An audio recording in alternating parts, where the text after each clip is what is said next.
আটটি জান্নাত। প্রথম জান্নাতের নাম কি?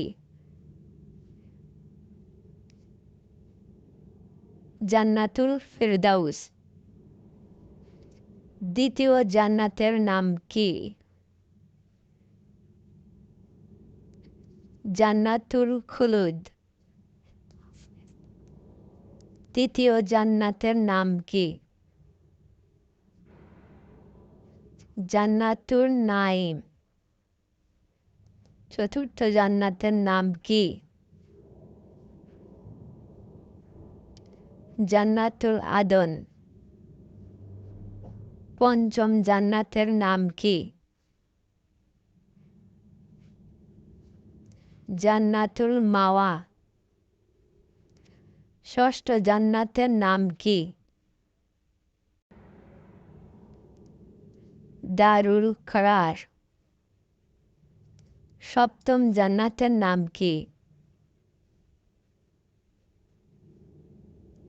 দারুল মাকাম। অষ্টম জান্নাতের নাম কি? দারুস সালাম। এবার শুনলেন জাহান্নামের ভয়াবহতা। সাতটি জাহান্নাম। প্রথম জাহান্নামের নাম কি এবং সেখানে কারা থাকবে, কাদের স্থান? জাহান্নাম গুনাহগার মুসলিমদের স্থান। দ্বিতীয় জাহান্নামের নাম কি এবং সেখানে কারা থাকবে, কাদের স্থান? হাবিয়া খ্রিস্টানদের স্থান। তৃতীয় জাহান্নামের নাম কি এবং সেখানে কারা থাকবে, কাদের স্থান? জাহিম ইহুদিদের স্থান। চতুর্থ জাহান্নামের নাম কি এবং সেখানে কারা থাকবে, কাদের স্থান? সাকার শয়তান ও তার অনুসারীদের স্থান। পঞ্চম জাহান্নামের নাম কি এবং সেখানে কারা থাকবে, কাদের স্থান? শাইর নাস্তিকদের স্থান। ষষ্ঠ জাহান্নামের নাম কি এবং সেখানে কারা থাকবে, কাদের স্থান? হুতামা হিন্দু ও বৌদ্ধদের স্থান। সপ্তম জাহান্নামের নাম কি এবং সেখানে কারা থাকবে, কাদের স্থান? লাজা মুনাফিকদের স্থান। আসসালামু আলাইকুম। নতুন রূপ অফিসিয়াল চ্যানেলে আপনাদের স্বাগতম। দুনিয়াটা খুবই ছোট ভাই, তাই চেষ্টা করবেন ভালো কিছু রেখে যেতে। সবার আগে ভিডিও পেতে সাবস্ক্রাইব করে সাথে থাকুন। তো ভাইরা, এতক্ষণ শুনলেন জান্নাত ও জাহান্নামের কথা এবং নামসমূহ, এবং কোন জাহান্নাম কাদের জন্য সেটাও শুনলেন।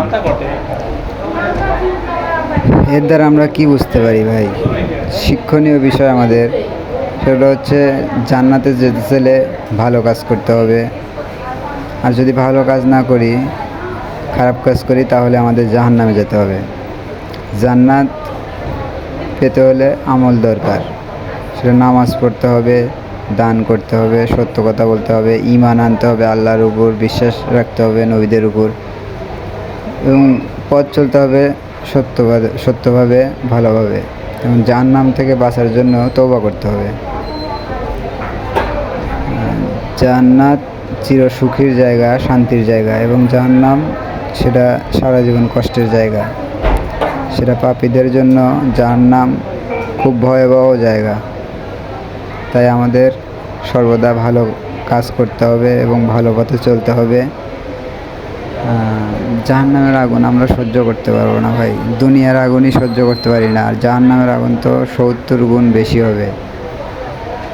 এখনও সময় আছে ভাই, সবাই দিনের পথে আসুন, ইসলামের পথে আসুন, ভালো পথে আসুন, জান্নাতের পথে আসুন, এই দোয়াই করি।